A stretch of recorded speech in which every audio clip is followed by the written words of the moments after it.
Hey, what's going on guys? Arekkz here and welcome to Wargroove. This is a game that I have personally been super looking forward to ever since it was first announced. And last week I had a chance to visit the Chucklefish offices, go hands on with the game and check out the creation tools that you can use yourself in-game to create your own maps, campaigns, puzzles, custom events, and even fully fledged cutscenes. I was honestly super impressed with just how much you can do with them, so I figured in today's video I put together a handy beginner's guide to creating your own content using some of what's available in-game. So if you do enjoy this and you do find it helpful, then a like would be super appreciated, and be sure to comment down below and let me know what you're planning to create when you get the game this week. Also, don't forget that we're still running a giveaway for a limited edition Nintendo Switch, so be sure to click that link in the description box down below if you guys want to enter.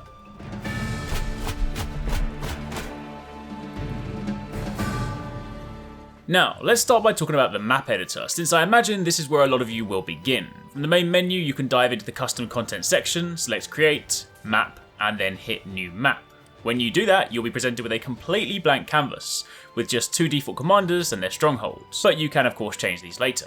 To begin with, bringing up the options menu that's typically start on your controller, you can then access the map properties. In here, you can name your map, give it a description, change the biome, add in fog of war, change the weather, the music, and even resize the map if you want to. They can get pretty big, but since units can only move so far, you might want to think twice about making a huge map that'll take you 50 turns simply to walk across. You can also select the map type. Skirmish is your standard versus map. No cutscenes, no events, just maps made for war. A scenario is something you can work into a campaign, and these have cutscenes and custom events, which we'll speak more about later. And puzzles give you options to create slightly less conventional maps with objectives other than simply taking out your opponent. Additionally, if you want to change the commanders or add more teams so you can make it a 3v3 or a 4v4 map, you can go to the player properties and add them in here. Pick your commander, their colour, whether you want them to be human or AI controlled, and you can even limit the available troops they can recruit in game. So yeah, there's a lot of stuff to choose from. Once you have all of that set, it's time to get to work. At the top of the screen is your toolbar. Here you can start carving out your map. The first section is for your terrain. Add mountains, trees, lakes, and oceans, bridges and walls, you name it. This is where you begin laying the land that you'll do battle on. After that, you can then begin adding structures, the buildings you want to start the game with, the civilian structures you want to be able to capture during the game, all that good stuff. You can then add additional decoration elements to add more personality and flair to your map to really finish it off. And then once you're happy with it, you then start laying out your units, the units you want to begin the game with. Remember, with the barracks and other structures you could of course recruit more in-game, but you'll need to begin with at least one unit. You can also use the options tab in the toolbar to tweak properties. You can adjust starting health of units, whether they have their groove, which is their special ability at the start of the game, and even switch players. This can also be done for buildings too, so with all of that at your fingertips, you have exactly what you need to create some truly epic battlefields. And what's more, all the maps you see in game were created using these tools, so if you've seen it, you can make it.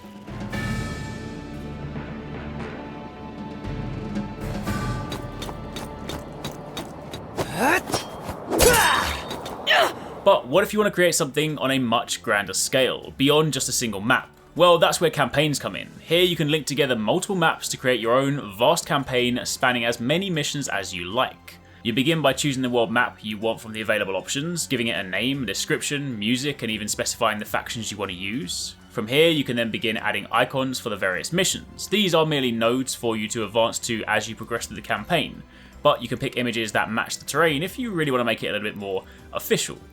With all the icons laid out, you can then link them together. Keep in mind, missions can have branching pathways, so if you want to have a mission branch into the woods and the mountains, you can do just that. Of course, once you've laid out your campaign structure, you can then dive into each and every node and begin creating your maps again, since you'll need these in order for your story to play out.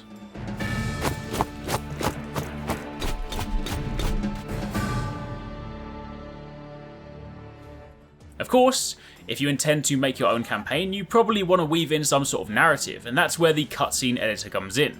If the map type you've created is either a scenario or a puzzle, then upon bringing up the options menu, you'll notice two additional options, cutscene editor and event editor. We'll speak more about the second one in a moment. Opening up the cutscene editor will present you with a blank background. From here you can pick different backgrounds, the weather, the music, even the ambience. Then if you open up the timeline, you can begin adding in your actors and your props. Anytime you add an item, there's a list of accompanying properties. For example, when adding an actor, a character if you will, you can choose how they enter the scene. the direction they enter from, their colour, their emote if applicable, and the grid that you want them to move to. Adding in additional actors or even events on the timeline will see them played in sequence, so if you want to have characters interact, you'll need to add them all individually. The blocking checkbox should be used if you want an animation or an action to play out completely before moving on to the next one. So if you wanted a text box to appear when a character enters, you want the character entry to have blocking, so that way the text box doesn't appear too soon. Now obviously there's a ton of options here to go through, so naturally you'll want to play around with them, but you can begin to see how it all works and the sorts of things you can do with them. You might have even noticed some of those in this video.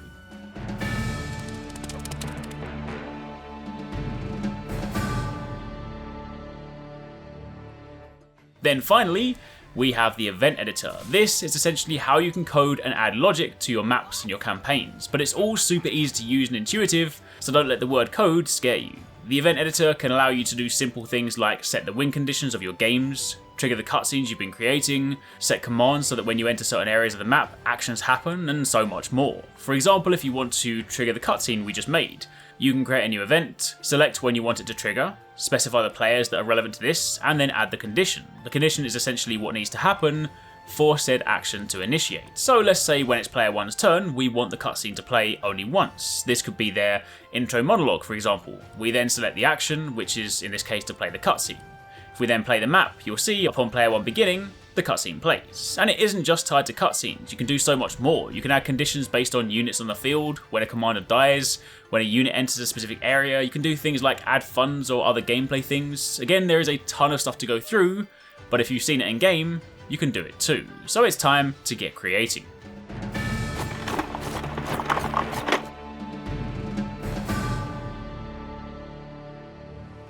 And of course, once you're happy with your creation, you can share it. Shared content is also cross-platform. Not only can you play Wargroove matches with other players on other platforms, but you can also share your content with them too. So get creating, sharing, and download other people's maps and try them out. Additionally, if you're on Nintendo Switch and you don't have an online membership, you can still create and share content even if you can't play online. Either way, there's lots to check out, so don't waste any time. But that, my friends, is it for your beginner's guide to Wargroove's creation tools. Lots to learn, but it's all super easy, so just begin messing around with it. And if you've made something cool, be sure to let me know down below. Thanks very much for watching, guys. I hope you enjoyed the video. If you want to check out some more awesome stuff from us here at Arekkz Gaming, then you should definitely try to catch 269 and Paradise Central streaming 6 days a week. You can find a link to the multi-stream in the description box down below. They play a wide range of games, and what's more, we also have the Endgame store. By watching their streams, you earn currency, and you can redeem that currency on the Endgame store for really cool prizes. Those can range from things like games, comics, and figures, all the way up to controllers, capture cards, and even consoles. So definitely drop by and become part of the community. Of course, if you enjoyed this video, then make sure you're subscribed and be sure to click on that little bell icon to turn on notifications so you don't miss our next upload. You can watch more videos by clicking on the options here, but once again, thanks very much for watching, take it easy, catch you next time, peace out.